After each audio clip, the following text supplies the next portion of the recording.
Wales, Cymru, a small land of hills, mountains, and once industrial valleys, a nation proud of its history, determined to guard its own unique inheritance, a people with their own culture, many still speaking its own distinct tongue. Welsh, or Cymraeg as the Cymro or Welshman might say. This is a land littered by castles and forts, a legacy of battles for independence from its Anglo-Saxon neighbours. But alongside, mixed with the political and cultural history of the nation, is a stream of Christian history and spiritual revival, beginning in the 3rd century and continuing to the present day. By the end of the 19th century, Wales could have been described as a Christian land, an inheritance received from centuries of the good news of Jesus Christ, shared by thousands of ordinary and sometimes extraordinary Christian people. These people, in many cases, still remain anonymous, known only to God. This is especially true of the beginning of Christianity in the land, with only a few scant names surviving the centuries. St. David, Wales' patron saint, was one of them, but history records other spiritual heroes who also made their mark. William Morgan, who in 1558, the year of the Spanish Armada, published the translation of the Bible into the Welsh language, a work that was to have a profound influence, both spiritually and culturally, for the Welsh people. Howell Harris, the zealous founder and organizer of the Welsh Methodist movement, accompanied by Daniel Rowland, arguably the greatest preacher of his day, and William Williams Pantycelyn, the Welsh Charles Wesley, who provided the music score for the composition of over 1,000 hymns, most of which are still sung today.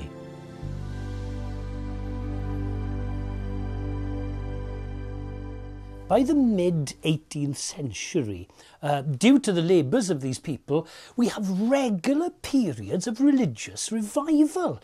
You have thousands of conversions, anointed singing, people coming to the Lord.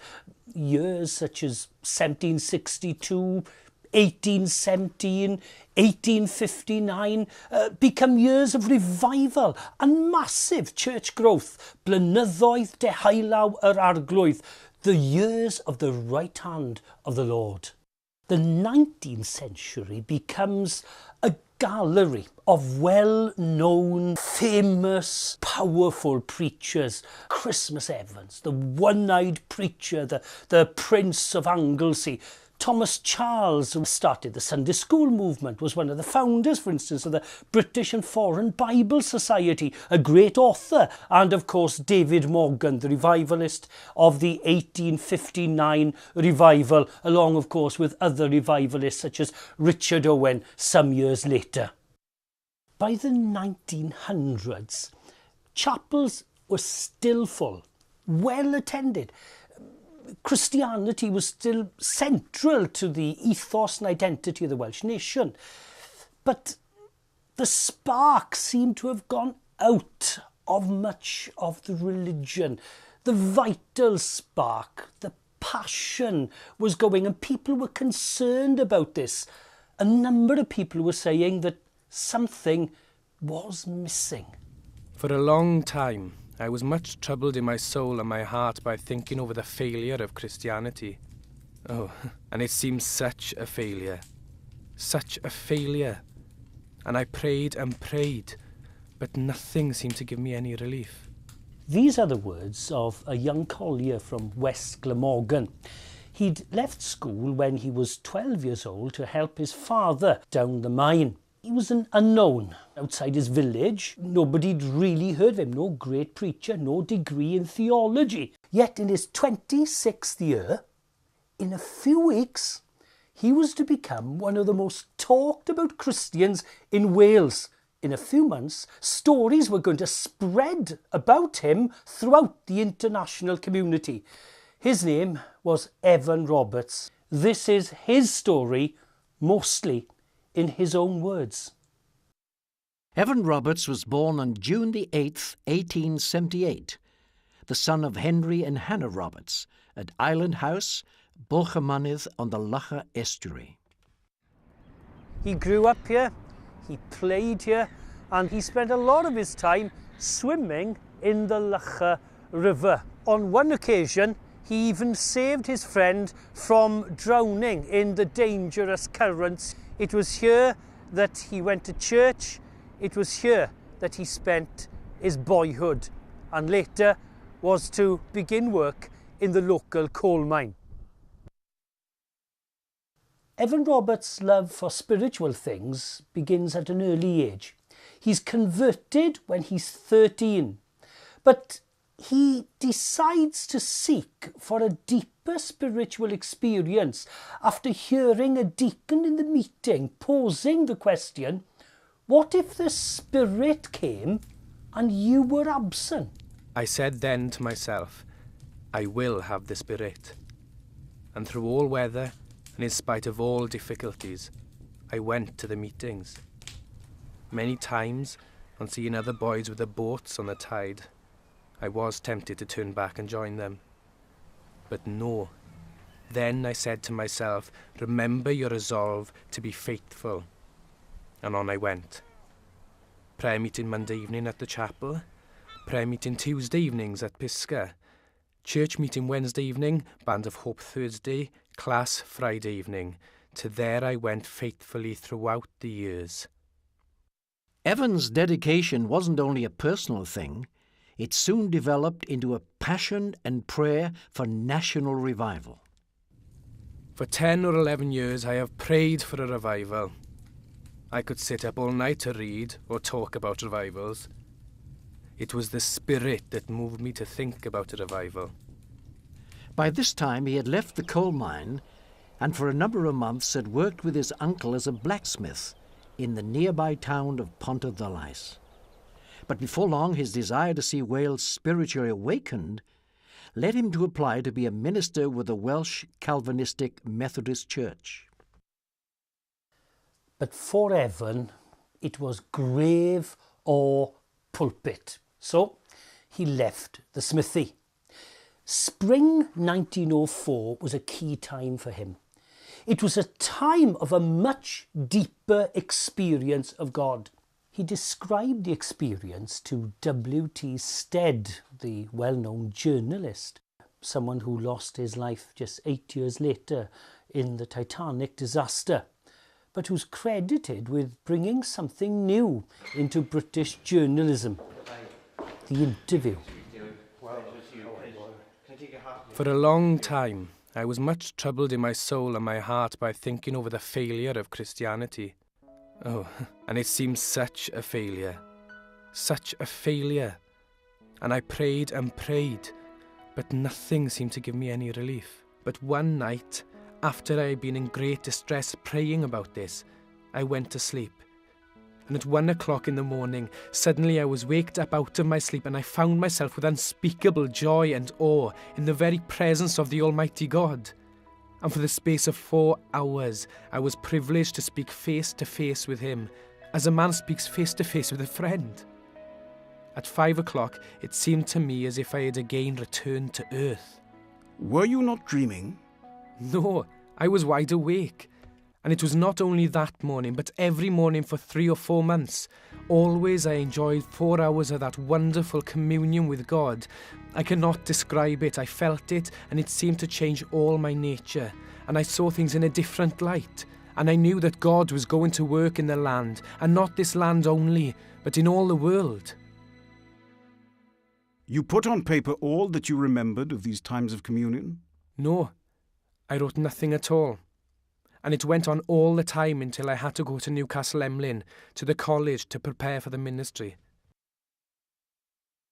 On Tuesday, 13th of September 1904, Evan Roberts arrived at the grammar school in Newcastle Emlyn with his best friend, Sidney Evans. Writing to his sister, he describes the coursework. I suppose you would have a word with regard to schoolwork. We have started with Latin, Greek, history, Welsh grammar, English grammar and mathematics. We have gone through 4 reigns, Henry VII, Henry VIII, Edward VI and Mary. Learning? 9:30 until 12. Afternoons, 1:30 to 4. Both of us are in excellent health. He lodged at Llwyd, just a few hundred yards from the grammar school. We have very kind folk at our lodgings. We pay 3 shillings and 6pence, washing and potatoes included. They also give freely of their own sustenance. It is a very clean place. Between the school and the lodgings was Sunnyside, the home of the Reverend Evan Phillips, a patriarchal figure among the preachers of the day and someone who had experienced the last great national Welsh awakening some 45 years previously. He preached as a young man alongside the Reverend David Morgan from Ysbyty Ystwyth, the most well-known of the 1859 revival preachers. By 1904, he was the minister of Bethel, the Calvinistic Methodist chapel at Newcastle Emlyn, and his home Sunnyside became a place of fellowship for the students at the grammar school. But all was not well for the fledgling student. On arriving at the grammar school in Newcastle Emlyn, he began to experience a spiritual coldness. Even the sight of the cross brought no tears to my eyes. But this was all soon to change at Blaenannerch, which was to become the defining experience in Evan Roberts' spiritual development. Before Blaenannerch, we see the quiet, unassuming, serious student. After Blaenannerch, it's Evan Roberts, the revivalist, who was to become a household name in Wales within 6 weeks. This place was to become, at one and the same time, a crossroads for Evan Roberts, and a meeting place for others who had a similar vision. The chapel at Blaenannerch was to be the venue of a convention for the deepening of the spiritual life. This was arranged by some spiritually minded local ministers, one of whom, Joseph Jenkins from Newquay, was to be deeply involved in North Wales revival meetings during the next few months. The young people in his church had experienced a powerful refreshing of their faith since February of that year. It all began with the public testimony of one 16-year-old girl, Florrie Evans. She declared that she loved the Lord Jesus with all her heart. The effect in the morning service was electrifying, and the spiritual fervour spread rapidly to the other youth of the area in the following days and weeks. This group of energized and evangelistically minded youth were to make a profound impression on Roberts during his time at Blaenannerch and Newcastle Emlyn. Also taking part in the convention were 2 other spiritually awakened ministers, W. Lewis and Seth Joshua. Seth was an evangelist for the forward movement of the Calvinistic Methodist Church. He too had a burden for revival. For the last 4 years, he had been burdened to pray that God would take a lad from the coal mine or from the field to revive the work in Wales, even as Elijah had been taken from the plough. He asked that God would not take a man from the universities, which might feed pride and intellectualism, but rather use a simple lad, that the glory might go to God alone. Seth had kept this mainly to himself until that Thursday morning, October the 29th, when he shared it with the students who were travelling with him in the car to Blaenannerch. Amongst them was Evan Roberts, who had attended the convention on the Wednesday and had obviously been affected. Speaking to one of Evan Phillips' daughters on that Wednesday, he noted, "I have built the altar and laid the wood in order and have prepared the offering. I have only to wait for the fire." The young Elijah was ready, and he didn't have long to wait. The fire was to fall the next day. We started yesterday morning at 6. It was very fine and dry and full of lovely scenery. As we climbed the hills, we could see the mist in the valleys, as if it were a sea. We sang in the cart, and my feelings were very varied. Now high, now low. The 7 o'clock meeting was devoted to asking and answering questions. The Reverend W. Lewis conducted. At the close, the Reverend Seth Joshua prayed and said during his prayer, "Lord, do this, and this, and this, and bend us." He did not say, "O Lord, bend us." It was the Spirit that put the emphasis for me on bend us. "That is what you need," is what the Spirit said to me, and as I went out I prayed, "O Lord, bend me."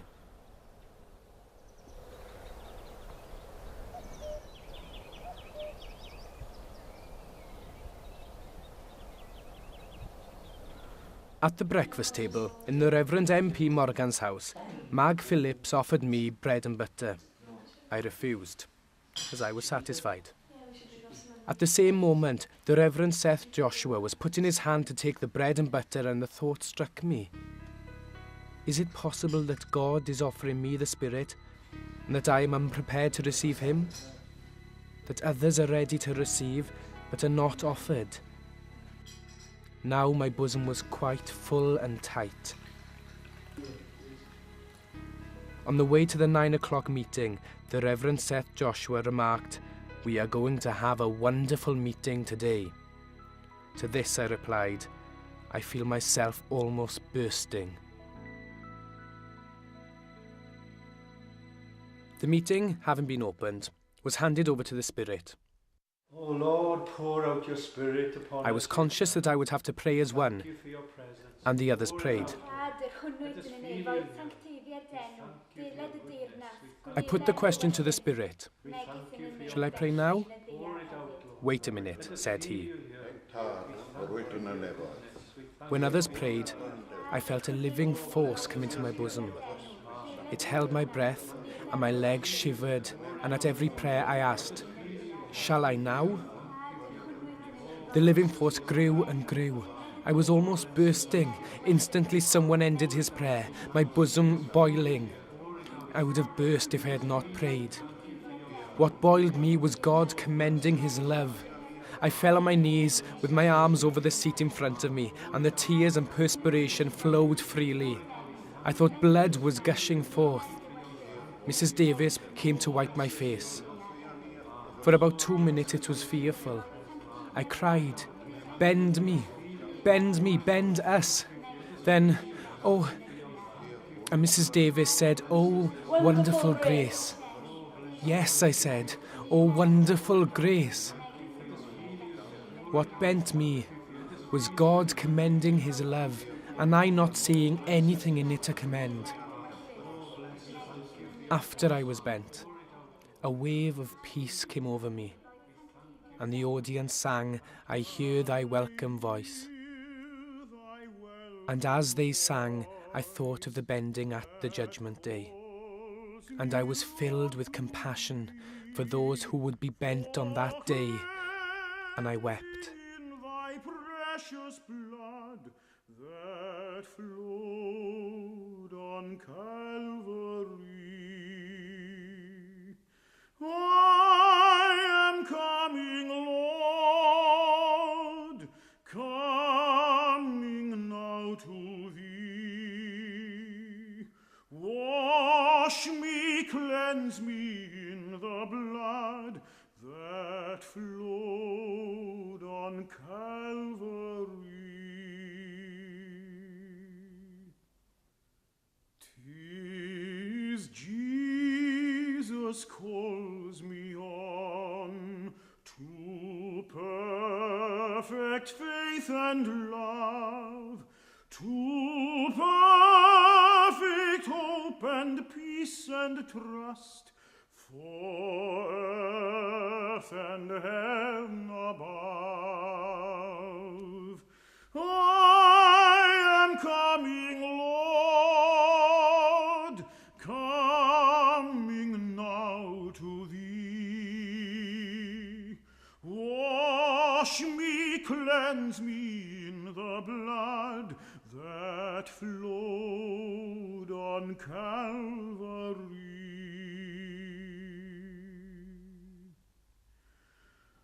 All hail, atoning blood, all hail, redeeming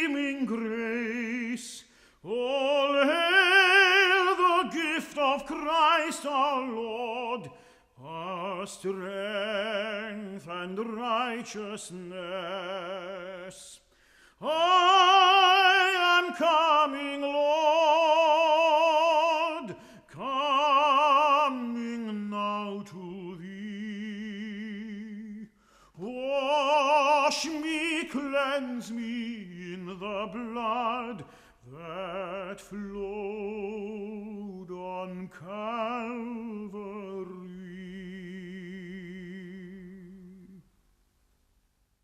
I believe the total for this mission is certainly 20 souls. Grand meetings today at Blaenanach, and many cried for mercy. It was a remarkable thing to hear one young man, Evan Roberts. He caught at the words and prayed, bend me, O Lord." Unknown to Seth, this became the answer to his prayer of the last 4 years.